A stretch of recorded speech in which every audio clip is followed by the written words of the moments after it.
like the other groups, we had quite a wide range of different experiences to draw on in our group, and we touched on some of the themes that have been raised already in a couple of the other groups. I think the focus of the group that I was part of was very much on looking for practical ideas about what could we do now to improve decision making in institutions. So I just want to run through, I've got 3 very quick summaries of the themes that I picked up from our discussion. I've asked members of the group to add to those as and when if I've missed something out. The first thing we started with was the whole idea of a decision, a rational decision. Well, I think the neuroscience simply adds to a lot of data coming from elsewhere, but maybe it's more persuasive than data coming from elsewhere, saying that actually, is there such a thing as a rational decision? And I think we pretty well agreed that the whole idea of it is a misconception. There is no such thing. What we call decisions are actually a product of predictions that are made in one bit of our brain, which are mixed in with our beliefs about the world and what works in the world, about our feelings about other people and who we are and all the rest of it. And out pops something that we call a decision. Oh, I've missed out history, memory, which I think Jeff was mentioning. So, if there is no such thing as a rational decision, the question is, a wise institution, how can a wise institution protect itself from poor decision making when almost all of our decision making is poor? Because we naturally don't really make what we thought rational decisions were. Okay, so we looked at some ideas that we had about how we could protect our institutions. Quite a significant theme is reflective practice. I talked about needing perhaps to step back from our immediate feelings, needs, thoughts, to listen to other people, to get feedback, sometimes to connect with moral ideas. Someone mentioned a feeling of rightness. And, well, that's a form of intrapsychic feedback, which I think Jeff and Peter both mentioned feedback. There's kind of internal feedback, which is what you might access sitting in a room on your own, and there's also feedback from other people.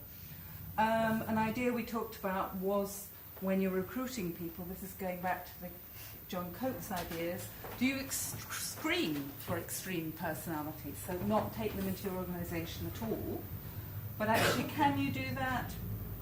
Don't know, you might want people with extreme personalities.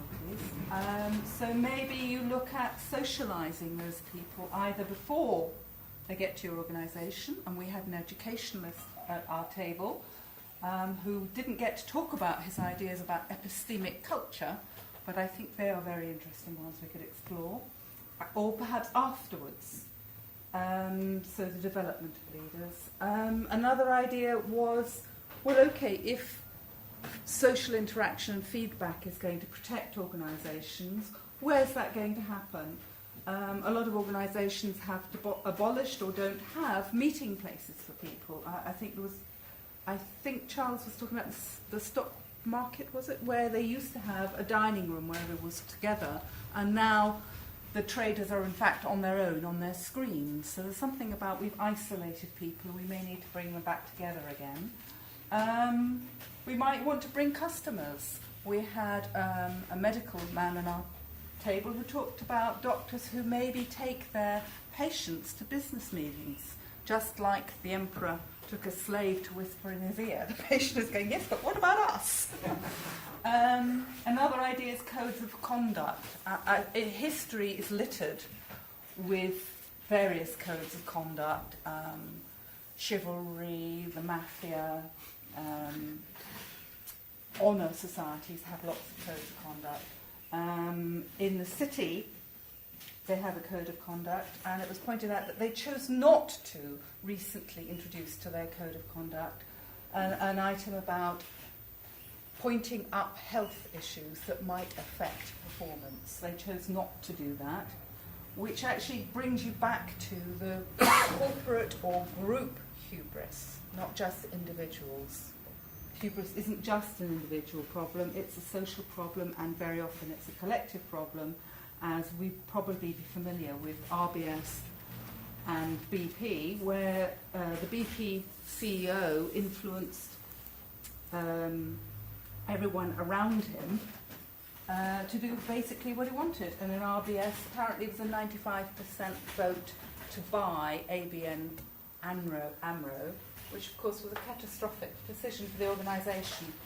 The other thing mentioned there is do you challenge from inside or outside? Actually, there's a study about risk assessors, and what that shows is that risk assessors can assess risks of CEOs and of business strategies, but what they cannot do is get heard, because it is career suicide to point out to a hubristic CEO or a collective group of hubristic people that their business strategy, which might be highly profitable in the short term, is likely to lead to failure in the long run.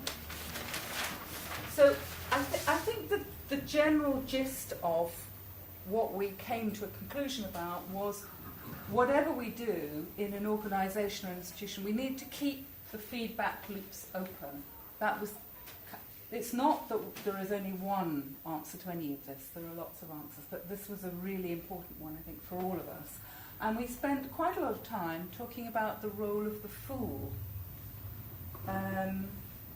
Just that anyone who has a lot of power actually needs somebody who maybe can use humour, perhaps, and who's trusted to actually point out another way of looking at things. And in this context, we talked about backbenchers, who in a way are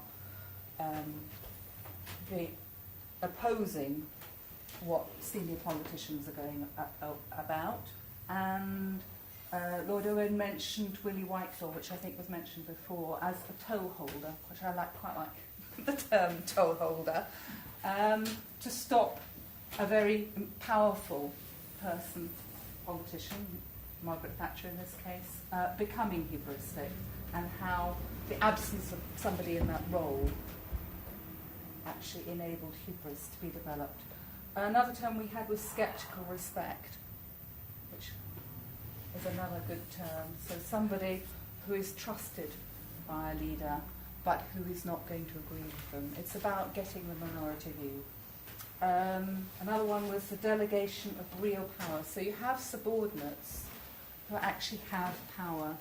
And if you look at the leadership research, what it actually shows you is that the hubristic leaders, as opposed to charismatic leaders, if you make that distinction, which I would, make sure there is no successor. I think it's very interesting that Steve Jobs did his best to make sure there was nobody who was seen as a successor to him as best he could.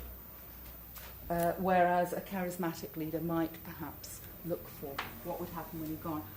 I've added on really my conclusion, as much as the groups, to the end, that actually, who guards the guards? Well, the answer is all of us.